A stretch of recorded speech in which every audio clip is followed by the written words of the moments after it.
morning, everybody. Welcome to today's Mesa Financial Network and welcome to 2025. My name is Bob Nelson. I'm the staff liaison to this committee. You are in the Mesa Financial Network Committee, just so everybody understands. In case you were supposed to be at a networking group or some other chamber function. I am here solely to introduce our committee chair, the chairman and CEO, leader, boss guy for Gateway Bank, Arizona, Mr. James Christensen, who will now take over. All right. And I don't have much to do this morning since we have a great presentation. Thanks, Bob. Yeah. Thanks for being here this morning. Just to get us kicked off, first one of the year. We did this last year, so it's just a really cool update on the economic outlook. What I'll do afterwards too is I've got some comments on interest rates, a few other things in the finance arena I can cover at the very end, and probably will tie into what we're about ready to talk about here. But really just want to go ahead and, so we have plenty of time to get through this, get started, turn it over. Rich, Steve, you are up. Cool. Mr. West, you're... Well, thank you, Jim, and Mesa Chamber for this opportunity to share a little bit of a it's now becoming a bit of a tradition. Yes. Jim's been doing this for 6 years. A survey of important voices. We have felt that voices here in the East Valley are critical and really important, not only to our state, but even around the country. But a lot of people are moving here. They want to know what you have to say. And we hope that over time, more will join our survey and give us your thoughts. But we are very grateful for one of our partners, the Mesa Chamber, for Visit Mesa, and also the East Valley Partnership. So the brainchild of all of this really is Rich and Jim Reed of the law firm at Udall, Shumway, my firm. And our thinking is, at the end of each year, let's survey some of the key leadership here in our leaders of our business and other aspects of our community, and get their sense of what their outlook is for the coming year. And we have put together this survey now and are very pleased. I'll let Rich talk a little bit about his perspective, and then maybe Rich, you may also want to talk about the tie-in of the recent article that we've had in the Republic. Sure, well, thanks, Steve. I guess we have a technical issue going here. There we go. Yes, this actually it's truly the brainchild of Jim Reed, one of the partners over at Udall Shumway, and it's something that we started through Credit Management Association. And just briefly what that is, we're an association of business credit grantors, about 550 members in Arizona, California, and Nevada. And it's my view that among professionals who know what's going on in real time, trade credit managers are dealing with it every day. So we seemed like a good launch point for a survey of this kind, because if you're the person at the lumber supplier or the plumbing house or the agrichem dealer, you know who's not paying today. You're not given information that's 30, 45, 60 days old. So it was a good launch point. Steve mentioned a recent article in the Arizona Republic. Our survey, now in its 6th year in its current iteration, actually got some traction on the, unfortunately, below the fold. Last Saturday's Arizona Republic business section. But next year will be above the fold. But I think that's significant, and it says something about the value of the information. And it is specific to the valley. But Mesa's the 35th largest city in the country. Not everybody knows that or recognizes it. So that's a significant player. That's a significant market. And as was mentioned, a lot of people and businesses are locating here because of the rich amenities that not just Mesa but the entire valley offers. So we try to limit this to I think we have 15 questions, actually 16, 15 A and B. That's a way to sneak one more in and say we have 15 questions. So there we are, and we'll run through this thing here real quickly, but just to disclose very quickly, nothing that I contribute this morning or anything to do with the report has any connection to the city of Mesa, I'm not here to make a statement on behalf of the city of Mesa. This is on behalf of Credit Management Association and our members and our partnership with Udall Shumway since 1965, representing the East Valley business community. Thank you. And Steve and Rich, I think if everybody pulls out their booklet while we work with the technical difficulties which will be resolved, we can probably just follow along through the report that everyone's got. Before we jump in, and I'll hand it back to Steve on the first pages or so. To me, the most significant thing that I saw in these results was optimism. But then when we get into infrastructure, roads, transportation, adequacy of education and preparing a workforce, we don't score too well. And I don't think this is new news, but it certainly reinforces where some of the priorities should be. I think just jumping into our survey here, Jim, maybe, I think it would be important for you to give a little perspective about the questions themselves. And I don't know if this is being broadcast, but so you can be seen. Now, why don't you come over here? Sure, glad to. So just so you know, I do mostly construction law here at Udall Shumway, and this would not be the first seminar where I've abandoned ship on the electronic presentation and just had everybody pull out the handouts. This is mostly about the East Valley. We try to be inclusive about the West Valley, but the fact of the matter is that there's a lot of East Valley participation, East Valley Partnership, Visit Mesa, Mesa Chamber, and so there's a centricity to this that's not in any way intended against the West Valley.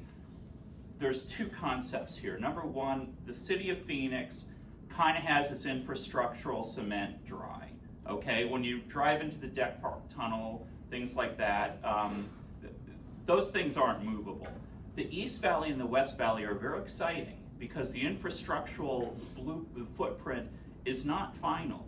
And as more companies move here into the East Valley and the West Valley, it's possible for you to have your whole living and work biosphere in one place, which is a very exciting thing. Because I know when I was driving in this morning at 6:30, there was already a long line of traffic going westbound on the 202.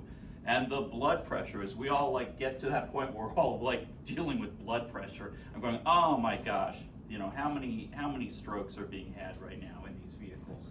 So, Steve and Rich, they undersell themselves. I just brought the little concept here, but these are the gentlemen who have lived and breathed the growth of Mesa, the growth of the East Valley for the last several decades.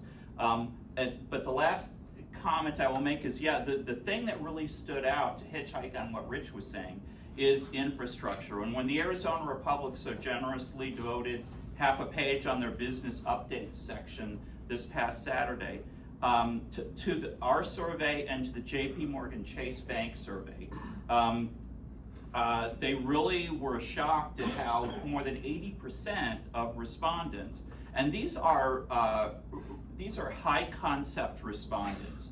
The people that received this survey, it was very much particularized towards the owners, the senior managers, the senior officers of companies who really were a fountain of information to forecast trends. You know what? Do you think we could still drop the screen? Because a lot of folks are getting the sun right in their eyes, if that's possible. Yep. Sorry about that, folks. The thing I will just say last before everybody jumps. So anyway, our pool, which is literally almost 300 respondents, are some of the most knowledgeable people about where the Arizona economy is going. All right. The last thing I'll say is when we talk about infrastructure, we are truly talking about roads. All right. That is, and all you have to do is match up questions 11 and 12 to know that when we're talking about 11, Arizona's bridges and roads, and 12, mass transit, you can glean from that people are tired of sitting in traffic. And again, some of this stuff is rigid. You simply can't get more lanes onto the highway. Some of the stuff is responsive. When there's a disabled vehicle, how do you clear them out? Some of the stuff is future planning. On the southeast side of the Loop 202, now that you've got, Williams Air Park is expanding, you've got Legacy Cares, which is going full blast, that sportsplex. How, there you can expand lanes and do all sorts of interesting things. So with that said, that's really all I've got to contribute. Well, thanks, Jim. That's great background, I think. There we go. Now, you might notice, before I dig into this, you too can have a nifty pair of Mesa Chambers socks, just like these. And what I would do with Mr. Nelson here is say, well, since the presentation didn't work, some compensation is in order. So, just saying. Yeah. Oh, here we go. Let's try. See if that works. I just have a couple of comments on the first couple of pages. One thing that really stood out to me was number 4, we're talking about supply chain. Remember, at the onset and during the early days of COVID, supply chain was huge. Concerns about supply chain, delays, to the extent that some of the major commercial reporting agencies that we work with and resell product of were developing supply chain risk products. And I think they still exist today. As a credit guy, going back many years, we're worried about supply chain, but it's certainly become an issue, but notably around 60% are not seeing that as an issue at all, and 8% see it as considerable. So I think that's a huge decrease over what we've seen. I take that as a positive, a very positive thing, Steve. I think question number 3, many of you. Excuse me, can I add one question to that? Yes, absolutely. Since the impacts of the major storms on the East Coast and the West Coast here now, do you see that changing as far as supply chain? This is just one man's opinion. I suspect so. I think it's too soon for us to be gathering that kind of feedback from our clientele, but it sure wouldn't surprise me. Yeah. It's got to affect it at some point. I think so too. The real question is to what extent, how deep. Yeah, it's a great point. Question number 3 is, I think, interesting, and all of us in business working with employment and rising wages. That of course is a major concern of the Fed. It adds to inflationary pressures, which we're all familiar with. The recent decline in the market over the last few days, a reaction to improving and really good economic information that's come out of the fourth quarter of last year, which is kind of ironic when you think about it. But the respondents basically saw no change. 51% of respondents saw no change in hiring, increased hiring. But we got about 41% seeing an increase. So I think that's an interesting reflection of our local economy. I think we are continuing to be one of the fastest growing areas in the country, and you would think that there would be an increase in hiring over the next year or so. But also that's related to question 2. Do you anticipate an increase or decrease in the number of companies competing locally in your business? 50% were saying an increase, 41% no change. Hiring is often a reflection of increased hiring is often a reflection of increased competition and more businesses coming in, and that of course then puts pressure on wages, because businesses are competing for the same employees, and that drives up wages. Those are just a few thoughts I've had as I've analyzed this. I don't know if anybody else has any thoughts about those. I had a quick question, and I didn't see it in here. The survey was done at what point in time, and how many participants was it? I know you said you had a participant from the east When did side. when did we roll it? Late So we November? sent this out right after Thanksgiving. Oh, so after the election then? Yeah, Okay. after that, we did not want the uncertainty of the election to impact people's answers. And of course, you know, the current events are so fast moving, but we tend to believe that short-term events, you know, the horrific fires out in California, hurricanes, things like that, we tend not to believe that those are going to affect economic forecasts overall. They're horrific for everyone involved, and certainly for the short term, they impact everyone. But those things we didn't see in past surveys. This is the 6th year we've done this. We didn't see those holding an impact over the course of a year. But yes, everyone who responded to the survey, and there were, I believe the last number was 277 respondents. Everyone who filled this out had, for several weeks, internalized the results of the election. And then my other question was, is there something similar nationally to compare it if we seem to be more outstanding here in comparative questions to a national number of these kind of things, or a comparable survey from another region? I was just curious how it might connect. Yeah, I'm not sure. I mean, of course, the J.P. Morgan survey that's mentioned in the article, that's probably a good source for national data, and we were gratified to see that a lot of the percentages were the same. That's good. They tracked. I always wonder if we're an anomaly, right? Because of our growth and the kind of things that we have here compared to what the national view of something was. Well, we have been in the past, particularly in construction. Right. Residential is a leader. There was a time when the rest of the nation could be in the tank. True. And we were still, maybe not as strong, still issuing permits. Yeah. I cast back to the 80s, in the early 90s. Which I was always in the seems lumber- historic, right? Yeah, I was The in lumber nation hits business the then, next you know. thing, we were always a little slower to hit that decline that would be there. Yeah, a little slower to hit it, a little faster to come out of it. Yeah, exactly. Okay, thank you. Another question. My question is pretty quick. People say that they think 50% increase in competing businesses. Curious what that is with BOI, kind of people that have used some of the COVID stuff and small business incentives that caused BOI and some of the other things, or so they say. How do they see that there would actually be an increase in competing businesses when it's 4 times more expensive to start a business now, and there's 4 times less funding because of the people that took hold? Can I offer something on that? Please. If you're going to start a business, you got to start it somewhere. Yeah, exactly. That's your answer. And to start a business, Arizona is a better place than most of the other places out there. And we need only point to the weather as a primary factor for that. The other factor, as I think everybody saw during the pandemic, is that Arizona tends to be fairly business friendly. And we also seem to have a state government, local governments that listen and are somewhat responsive to complaints. So I think that's your answer. Yeah, it may be harder overall to start businesses. You got to do it somewhere.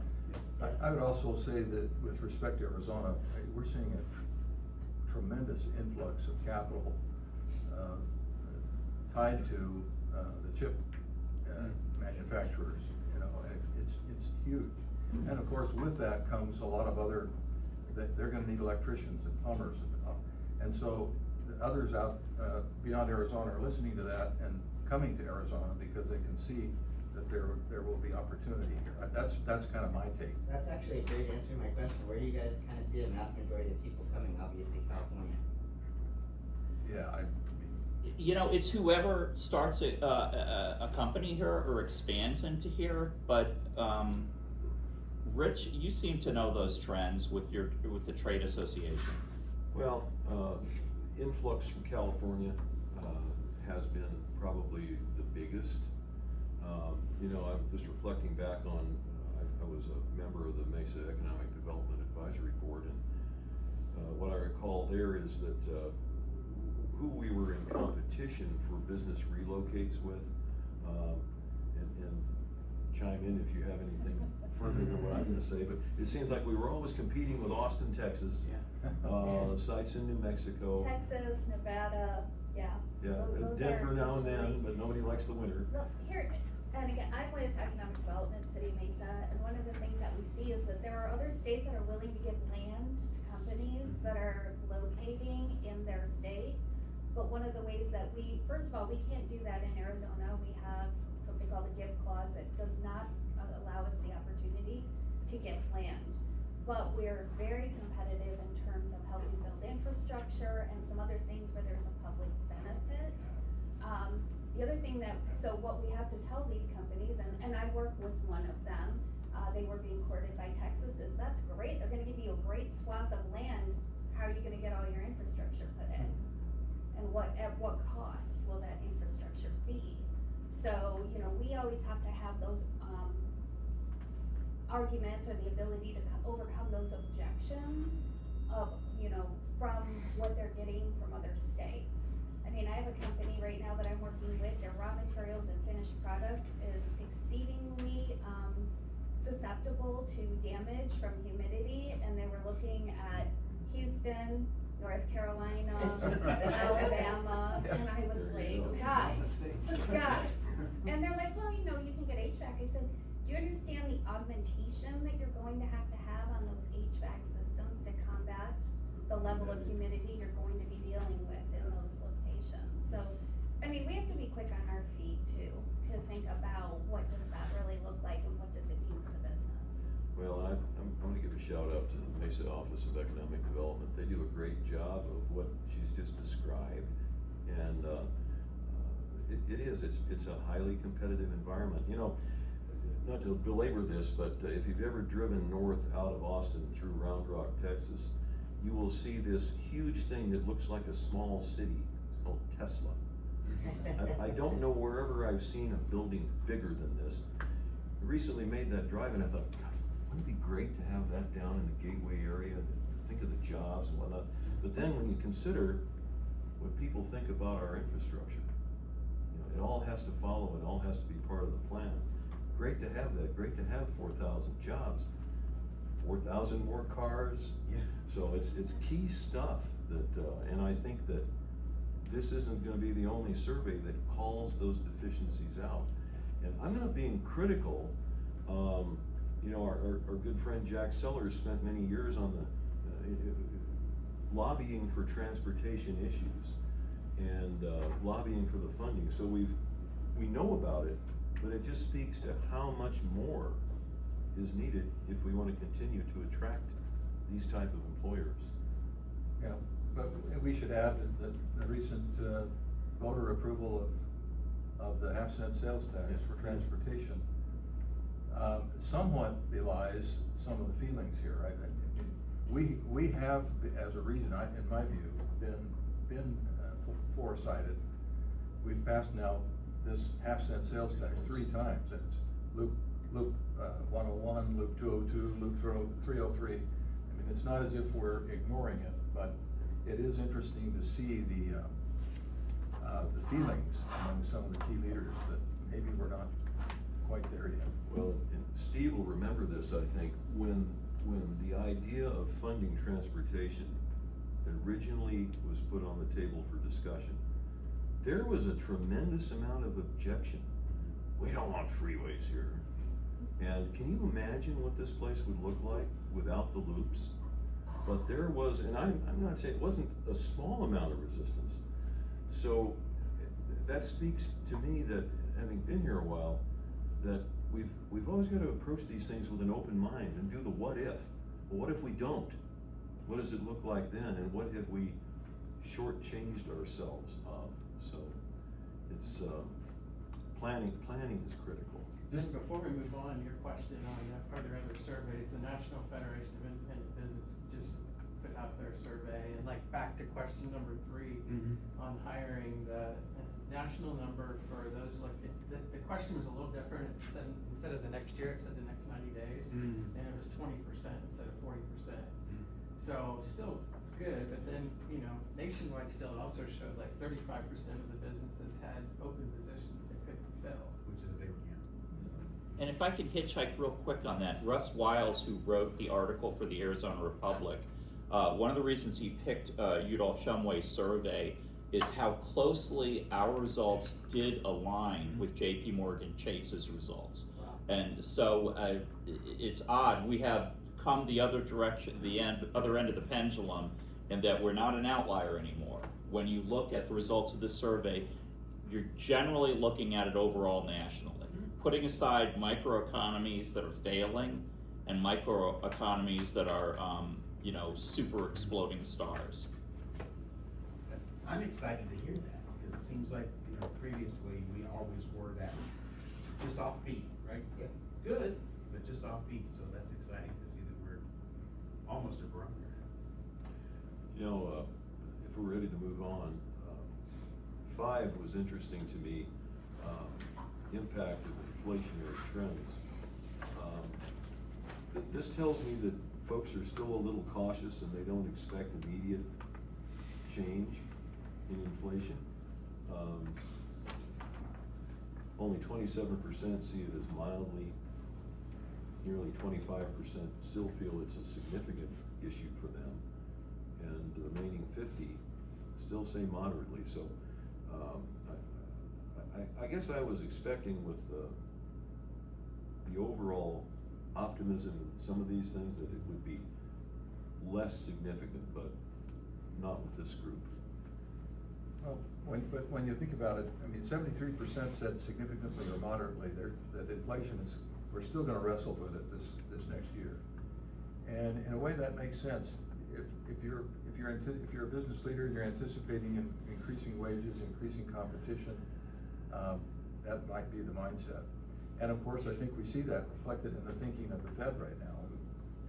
How many of us believe that we're gonna see an interest rate cut over the next 6 months to maybe even next year? It's hard to say.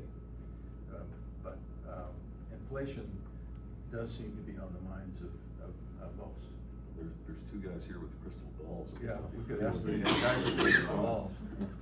2 times, that's my guess.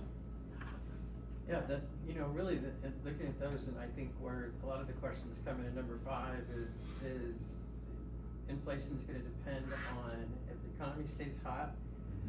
Also has a lot to do with people's concern over the proposed tariffs and over immigration policies. The immigration policies and the tariffs could have a significant impact on inflation, not in a good way. But if you look at the consumer index actually shows folks expect the inflation to, in the short run, stay right around 3%. It's at 2.9. And the 3-year outlook's still 3%. The 5-year outlook's just a hair less, like 2.7, 2.8.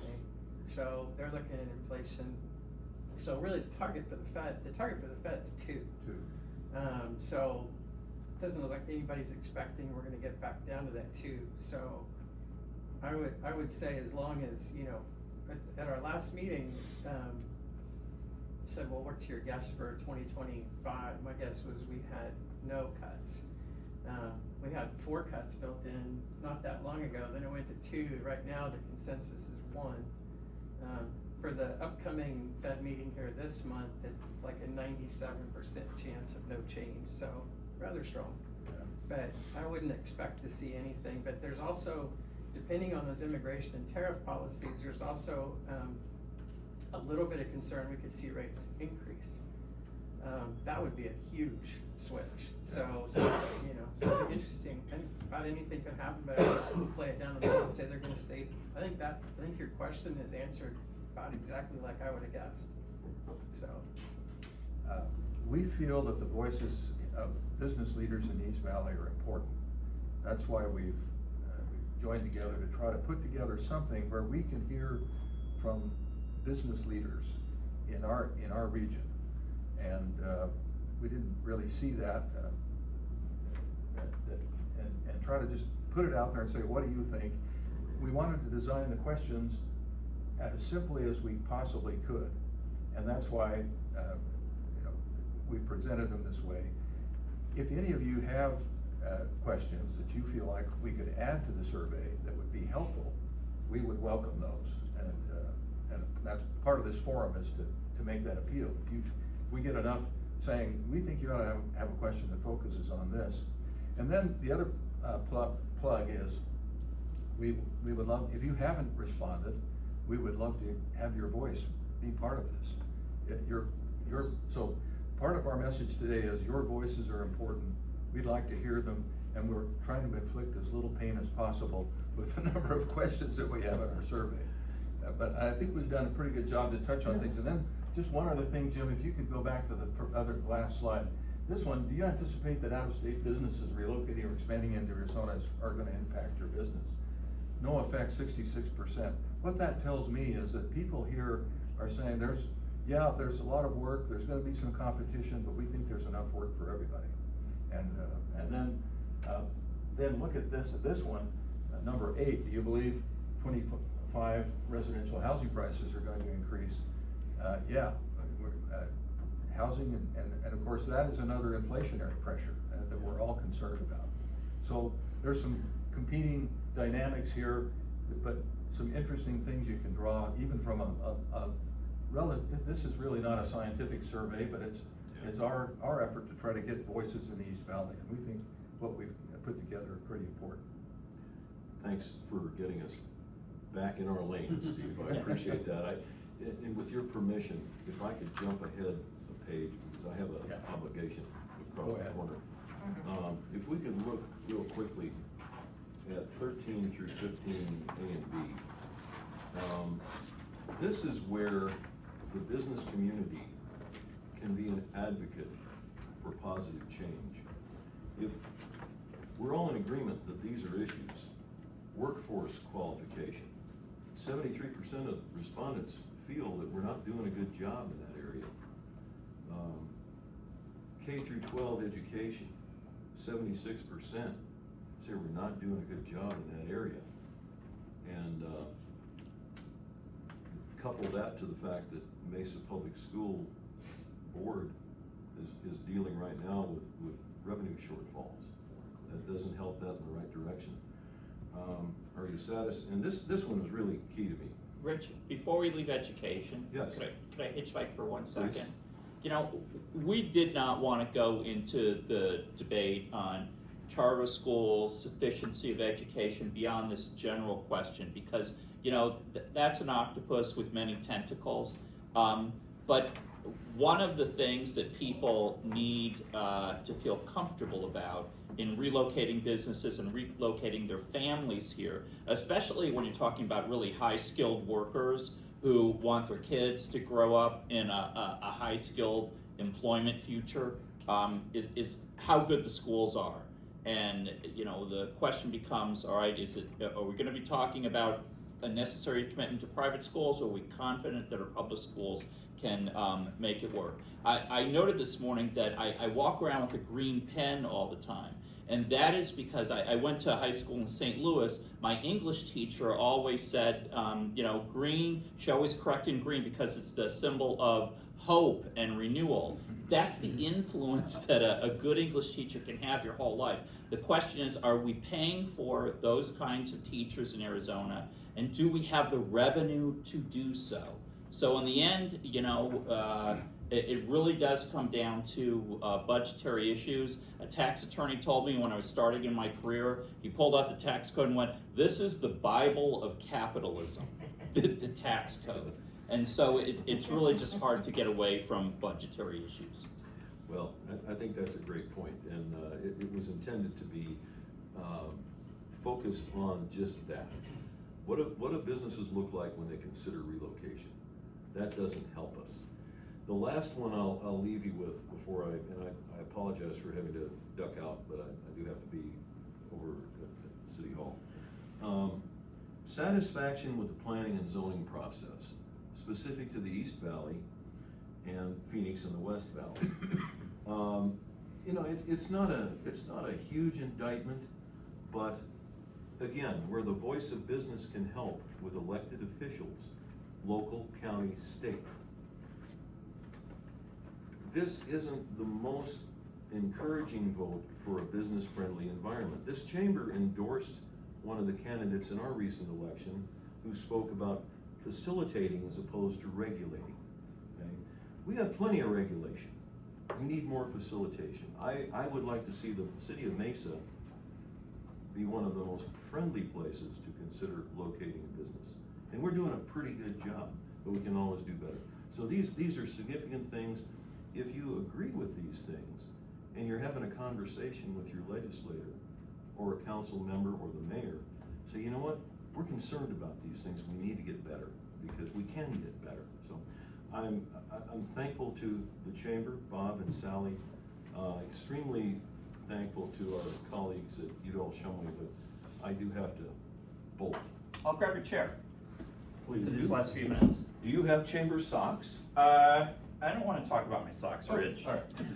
It's not a point of pride for me. Thank you all very much. It So, was getting asked about your as shorts. the city employee in this room, there's a lot to unpack in the, are you satisfied with the planning and zoning processes as they relate to construction in the East Valley? So, we need to know which communities you're talking about, Yeah. and then specifically, what are the challenges? Because I know in Mesa, we have a lot of, staff and we've made resources available.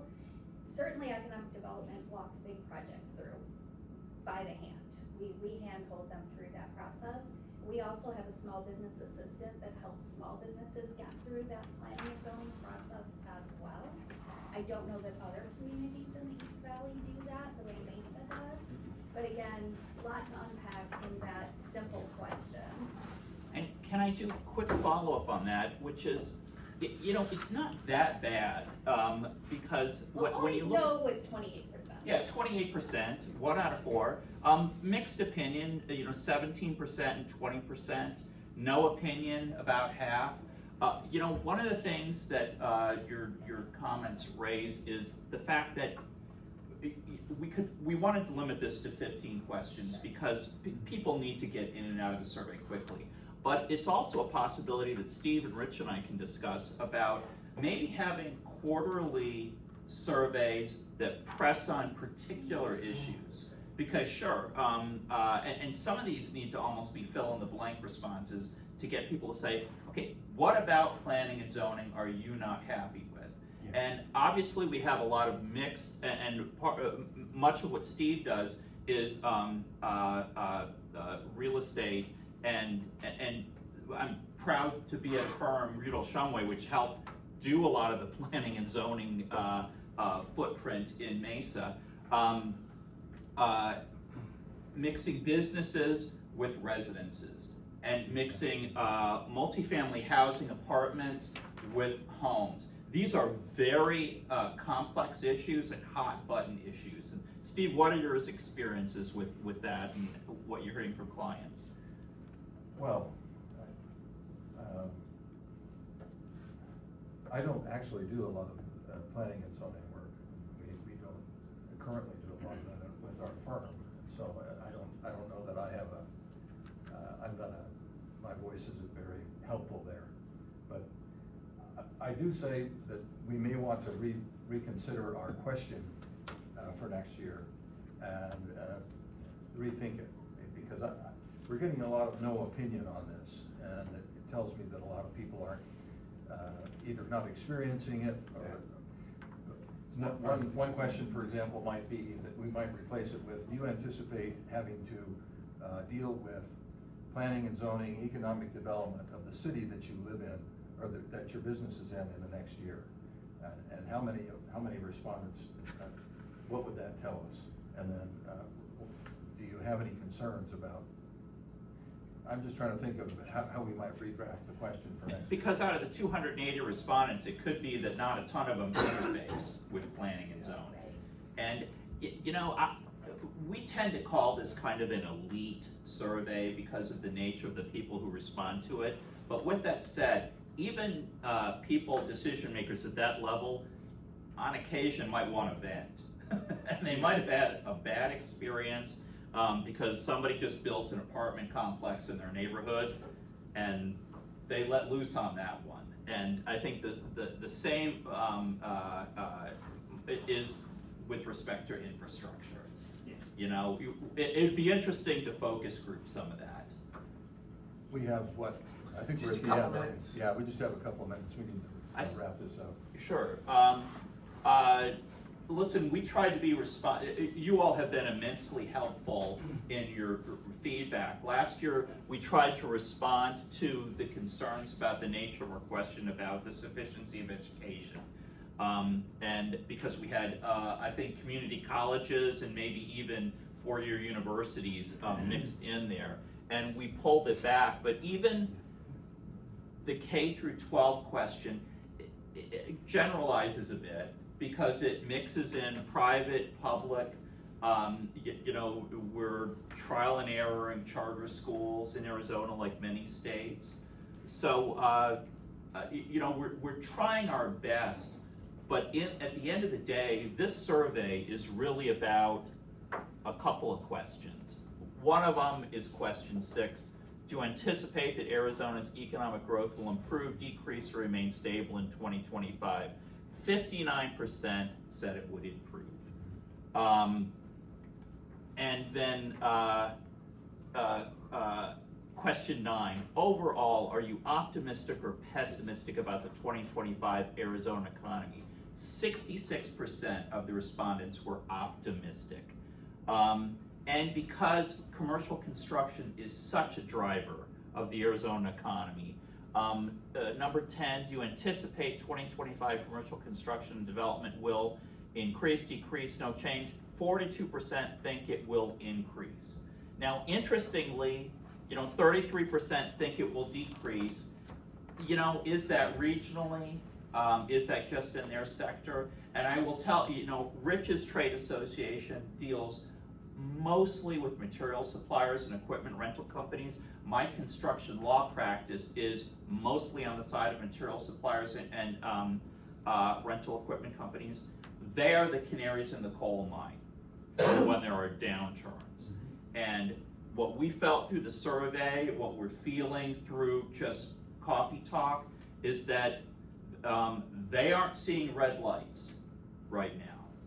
You know, and my closing thought on this, and I know Steve will want to add his closing thought, is that we're in a time of change, and change creates great risk and great opportunity. And so you really have to look at the silo that you're in with your company and do a lot of risk assessment, because these are the moments when people can change the face of their company tremendously, go into new areas, solidify their position where they are, or they can make mistakes and overinvest in a particular area in the belief that heavy government contracts are coming to their industry, which turn out not to materialize. So, you know, we don't have answers for you, but overall, we're feeling pretty good about Arizona. Thanks, Jim, and thanks everybody for your time and attention this morning.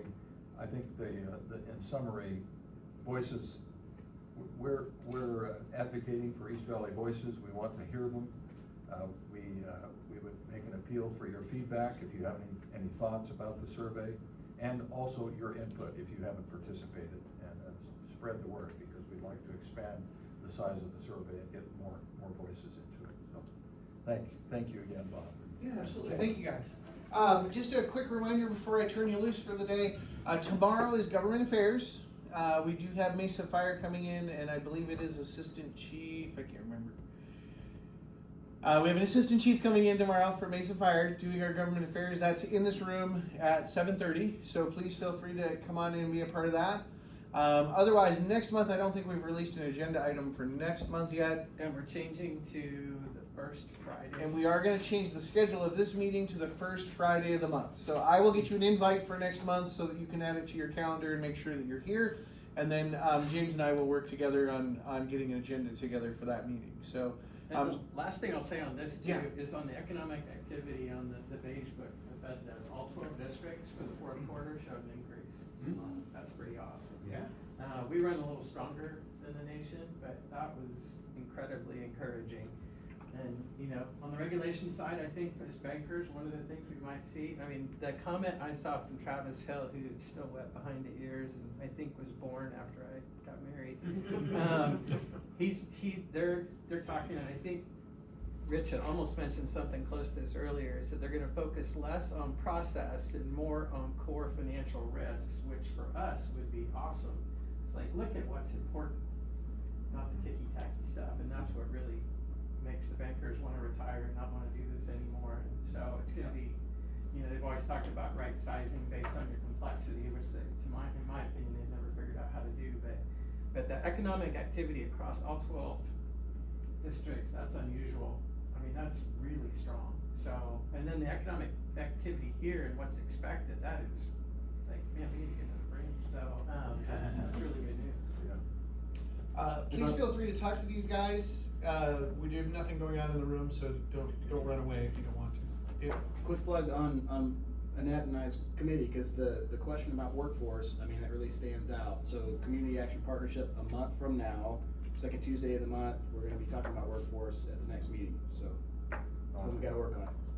Thanks, gentlemen, appreciate it. Thanks for having us.